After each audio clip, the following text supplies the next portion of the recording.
የጡረታ መብታቸው ተከልክሎ የነበሩ በርካታ አቤቱታ አቅራቢዎችን ውዝፍ ክፍያ በተመለከተ አዲስ መረጃ ተሰምቷል። በቅርቡ ፈሳሽ የአፈር ማዳበሪያ ወደ ሀገር ውስጥ ሊገባ መሆኑ ተገለጸ። ዝርዝሩን ይዘነዋል። ከባህር ማዶ መረጃዎቻችን መካከል ደግሞ በደረሰ አስደንጋጭና አሰቃቂ የባቡር አደጋ ከ37 ሰዎች በላይ ሕይወት መቀጠፉ ተገልጿል። ሙሉ መረጃውን በዝርዝር ይዘነዋል። ሩሲያ ሌሊቱን በፈጸመችው የድሮን ጥቃት የጋዝና የመኖሪያ ቤት መሰረተ ልማቶች ላይ ከፍተኛ ጉዳት መድረሱ ተሰምቷል። ጤና ይስጥልን የተወደዳችሁ ተከታታዮቻችን፣ በቅድሚያም እንኳን ለ2018 ዓ.ም ለጌታችን ለመድኃኒታችን ለኢየሱስ ክርስቶስ የጥምቀት በዓል በሰላም አደረሳችሁ እያለን ምጣኔ ሀብታዊ እድገት ለማህበራዊ ዋስትናችን በማለት ተግቶ ከሚሰራው ገበያ ሚዲያ የጥር 11 ቀን 2018 ዓ.ም የዕለቱን የምዕራፍ 1 የዜና ዘገባችንን ይዘንላችሁ ቀርበናል። በዜናዎቻችን ላይ ደግሞ የተመረጡ ምጣኔ ሀብታዊ፣ ማህበራዊና ሌሎች ወቅታዊ እንዲሁም አዳዲስ ጉዳዮችን አካተናል። እንድትከታተሉን እየጋበዝን በዝርዝር ወደምንመለከታቸው መረጃዎቻችን እናልፋለን።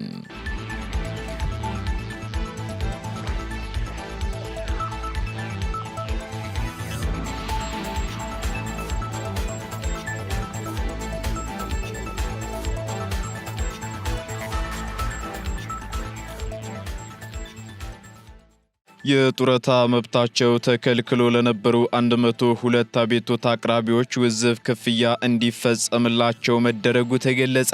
በ2018 በጀት ዓመት የመጀመሪያ 6 ወራት ውስጥ በተከናወነው የምርመራና የማረም ተግባር የጡረታ መብታቸው ተከልክሎ ለነበሩ 102 አቤቱታ አቅራቢዎች 1.4 ሚሊዮን ብር ውዝፍ ክፍያ እንዲፈጸምላቸው መደረጉን የኢትዮጵያ ሕዝብ እንባ ጠባቂ ተቋም አስታውቋል። ተቋሙ በመንግስት አስፈጻሚ አካላትና በግል ድርጅቶች ላይ የቀረቡለትን አቤቱታዎች መርምሮ በሰጠው ውሳኔ መሰረት ከመብት ማስከበር ባለፈ ከ1.4 ሚሊዮን ብር በላይ ውዝፍ ክፍያ ለዜጎች እንዲከፈል ማድረጉን በሰጠው መግለጫ ይፋ አድርጓል። በ6 ወራት ውስጥ ብቻ ለተቋሙ 944 አቤቱታዎች የቀረቡ መሆኑን ያነሳው መግለጫው በዚህም መዝገቦች ውስጥ 29631 ዜጎች ተካተው መቅረባቸውን ገልጿል። ከቀረቡት አቤቱታዎች መካከልም 80 በመቶ የሚሆኑት በመንግስት ተቋማት ላይ የቀረቡ ሲሆን ቀሪዎቹ 20 በመቶ ደግሞ በግል ድርጅቶች ላይ የተመዘገቡ ናቸው ተብሏል። እንደ ተቋሙ ገለጻ ከሆነ አብዛኞቹ ቅሬታዎች ከመንግስታዊ አገልግሎት አለማግኘት፣ ከይዞታ መብት፣ ከስራ መብትና ከካሳ ጥያቄዎች ጋር የተያያዙ ሲሆኑ ተቋሙ ባለፉት 6 ወራት ምርመራ ካደረገባቸው 729 መዝገቦች መካከል 493ቱ ላይ ውሳኔ በመስጠት እልባት እንዲያገኙ አድርጓል። በዚህም መሰረት በ22 መዝገቦች የተካተቱ 762 ሰራተኞች ወደ ስራቸው እንዲመለሱ የደረጃ እድገትና የስራ ዝውውር እንዲያገኙ መደረጉንም ተቋሙ አስታውቋል። በተጨማሪም የጡረታ መብታቸው ተከልክሎ ለነበሩ 102 አቤቱታ አቅራቢዎች ደግሞ 1,424,000 ብር ውዝፍ ክፍያ እንዲፈጸምላቸው የተደረገ ሲሆን የካሳና ምትክ ቦታ ለጠየቁ 42 ዜጎች በድምሩ 7500 ካሬ ሜትር ምትክ ቦታ እንዲሰጣቸው መደረጉንም ገልጿል። ከገንዘብና ከቦታ ምትክ ባለፈም ከህግ አግባብ ውጪ ልዩ ልዩ መንግስታዊ አገልግሎቶችን ተከልክለው ለነበሩ 72 ዜጎች መብታቸው እንዲከበር ተደርጓልም ተብሏል።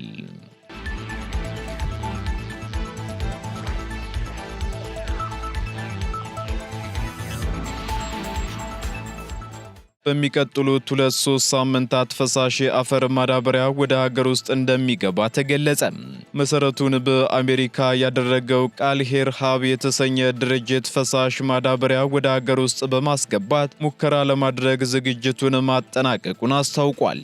በቱርክ የሚመረተውና የአፈርን ምርታማነት ይጨምራል የተባለው ይህ ፈሳሽ ማዳበሪያ አውሮፓን ጨምሮ በርካታ ሀገራት እየተጠቀሙበት እንደሚገኙ ተገልጿል።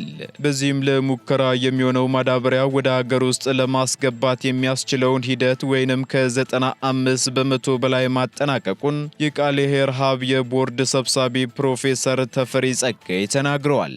ይህ የማዳበሪያ ምርትን በሚቀጥሉት 2 እና 3 ሳምንታት ወደ ሀገር ውስጥ ይገባል የተባለ ሲሆን ነገር ግን ወደ ሀገር ውስጥ ገብቶ ጥቅም ላይ ከመዋሉ በፊት በሚፈለገው መጠን ጥቅም ይሰጣል የሚለውን ማረጋገጥ እንደሚገባና በአሁኑ ወቅት ጥቅም ላይ እየዋሉ ካሉት ማዳበሪያዎች ጋር ያለው ልዩነትም እንደሚታይ ተገልጿል። ይህን ማዳበሪያ የሚያመርተው ካፕላን ግሩፕስ የተሰኘው የቱርክዬ ኩባንያ ምርትን በ20 እና በ30 በመቶ ይጨምራል ማለቱንና ይህን ለማረጋገጥም የሚረዳው ሙከራው የሚደረገው በኦሮሚያ ክልል አርሲ ዞን ውስጥ በሚገኝ እርሻ ላይ መሆኑንም አክለዋል። በተጨማሪም ከወጪ አኳያ ደግሞ ማዳበሪያው በጣም ዝቅተኛ መሆኑንና ጥቅም ላይ እየዋለ ከሚገኘው ማዳበሪያ ዋጋው በ1/3 እንደሚቀንስም ተገልጿል። የድርጅቱ መስራችና ዋና ስራ አስኪያጅ ዶክተር መዝገቡ ዘሪሁን በበኩላቸው ከማዳበሪያ ምርቱ በተጨማሪ መድኃኒቶችን ለማስገባትም እየተሰራ መሆኑን ተናግረዋል። በዚህም መድኃኒቶቹን ወደ ሀገር ውስጥ ለማስገባት ከዲቦራ ፋውንዴሽን ጋር በመተባበር እየሰሩ መሆናቸውንና ከመርፌና ኪኒን ውጪ በጄል መልኩ የተዘጋጁት መድኃኒቶቹ ህመም የሚሰማ ቦታ ላይ በመጠቀም ውጤት እንዲያመጣ ተደርጎ እየተሰራ መሆኑን አብራርቷል ሲል የዘገበው ሪፖርተር ጋዜጣ ነው።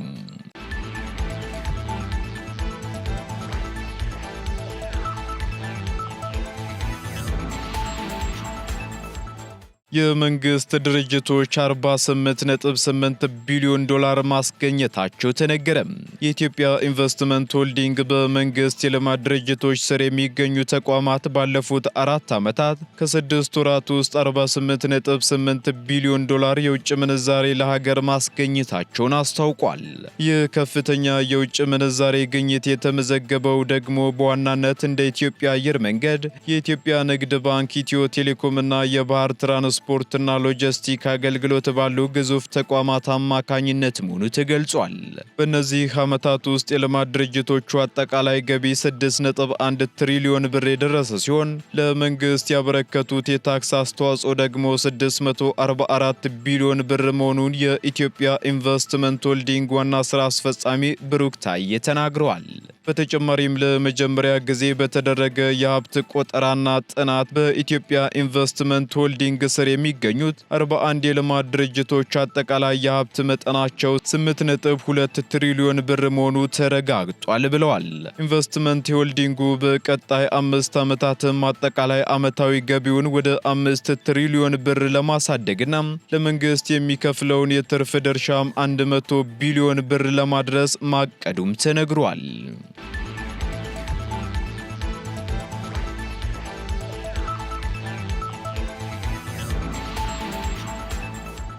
ቀጥለናል። ውድ ተከታታዮቻችን ከውጪ ወደ ያዝንላችሁ መረጃዎቻችን እንሸጋግራለን።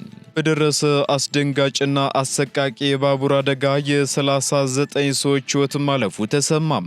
ትናንት ምሽት በደቡባዊ ስፔን 2 ዘመናዊና ፈጣን ባቡሮች እርስ በራስ በመጋጨታቸው የ39 ሰዎች ሕይወት ሲያልፍ በርካቶች ደግሞ መቁሰላቸውን የሀገሪቱ ባለስልጣናት አስታውቀዋል።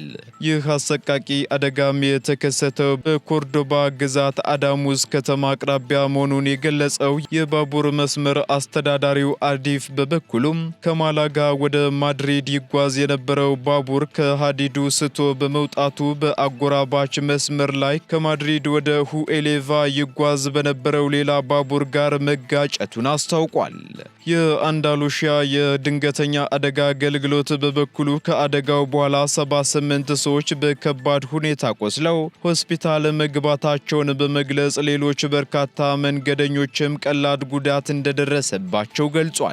በተጨማሪም ኢሪዮ የተሰኘው የግል የባቡር ኩባንያ ደግሞ ባቡሩ ከማላጋ ሲነሳ 300 ያህል መንገደኞችን አሳፍሮ እንደነበርም አረጋግጧል። በዚህም አደጋውን ተከትሎ በማድሪድና በአንዳሉሺያ መካከል ያሉ የባቡር አገልግሎቶች ሙሉ በሙሉ ተቋርጠዋልም ተብሏል። የሀገሪቱ ጠቅላይ ሚኒስትር ፔድሮ ሳንቼዝ በበኩላቸው መንግስት ከድንገተኛ አደጋ ሰራተኞች ጋር በመቀናጀት ተጎጂዎችን ለመርዳት እየሰራ መሆኑን አስታውቀዋል።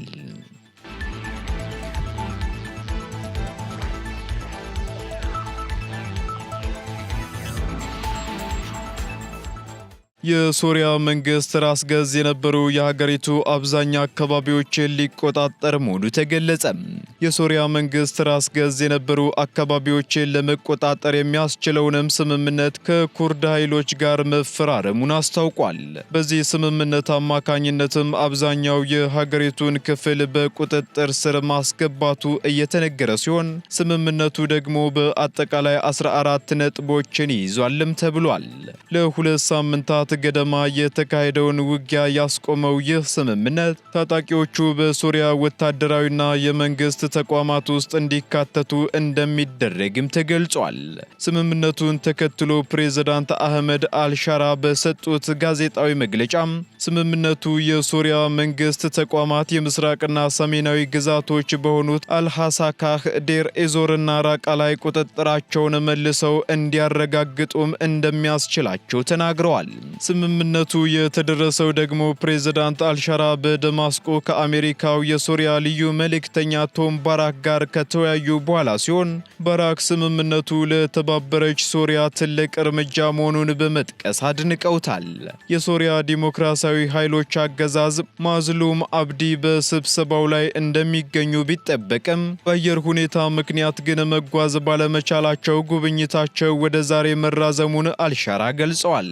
አዛዥ አብዲ በበኩላቸው በቴሌቪዥን ባስተላለፉት መልእክት ደግሞ ስብሰባው መኖሩን አረጋግጠው ከዋና ከተማዋ ሲመለሱ ስለ ስምምነቱ ዝርዝር መረጃዎችን ለሶሪያ ኩርዶች እንደሚገልጹ ተናግረዋል። በኩርድ የሚመሩ ኃይሎች ራሳቸውን የራስ ገዝ አስተዳደር የመሰረቱት ከ10 ዓመታት ገደማ በፊት ሶሪያ የእርስ በርስ ጦርነት ውስጥ በነበረችበት ወቅት እንደነበር ይታወሳል።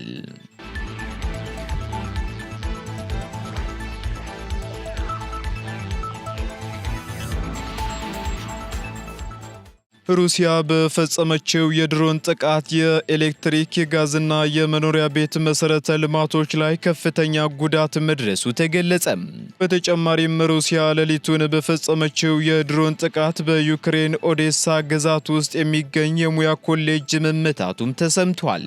በዚህም የኦዴሳ ክልል ገዢ ኦሌህ ኪበር እንደገለጹት ከሆነ ደግሞ በሩሲያ የሌሊቱ የድሮን ጥቃት በደቡባዊ ዩክሬን ኦዴሳ ክልል የሚገኙ የኃይል የጋዝና የመኖሪያ ቤት መሰረተ ልማቶች ላይ ከፍተኛ ጉዳት ደርሷልም ብለዋል። በጥቃቱ አንድ ሰው መቁሰሉን በቴሌግራም ገጻቸው ባሰፈሩት መግለጫ ያስታወቁት ገዢው ዝርዝር መረጃ ባይሰጡም አንድ ወሳኝ የመሰረተ ልማት ተቋም መመታቱን ግን ገልጸዋል። በዚህም በጥቃቱ ባለ ብዙ ፎቅ የመኖሪያ ህንፃ ላይ ከባድ ውድመት የደረሰ ሲሆን ሁለት አፓርታማዎች፣ የህንፃው የውጭ አካልና መስኮቶች እንዲሁም በአቅራቢያው የቆሙ ተሽከርካሪዎች መጎዳታቸውንም ተናግረዋል። በመሆኑም ይህ በኦዴሳ ላይ የተፈጸመው ጥቃት ሩሲያ በመላው ዩክሬን ላይ ከከፈተችው ሰፊ የሌሊት የድሮን ጥቃት አንዱ አካልም ነው ተብሏል። የዩክሬን ፕሬዝዳንት ቮሎዲሚር ዜሌንስኪ በበኩላቸው በጥቃቱ 2 ሰዎች ሲሞቱ በደርዘን የሚቆጠሩት ደግሞ መቁሰላቸውን ተናግረዋል። የዩክሬን ጦር በበኩሉ በ15 ቦታዎች ላይ 30 ያህል ጥቃቶች መመዝገባቸውን አክሏል። በዚህም ደግሞ ከሟቾቹ አንዱ በዩክሬን ሁለተኛዋ ትልቅ ከተማ በሆነችው ካርካቭ መሆኑን የከተማዋ ከንቲባ ተናግረዋል። በሌላ በኩል ኬቭ ወደ 4 ዓመት ሊጠጋ የቻለውን ይህን ጦርነት ለማስቆም ደግሞ ከአሜሪካ ጫና እያደረባት ይገኛል ተብሏል። የአሜሪካና የዩክሬን ተደራዳሪዎችን በቅርቡ ባደረጉት የሰላም ንግግር ከጦርነቱ በኋላም ስላለው እቅድ መወያየታቸው ተሰምቷል።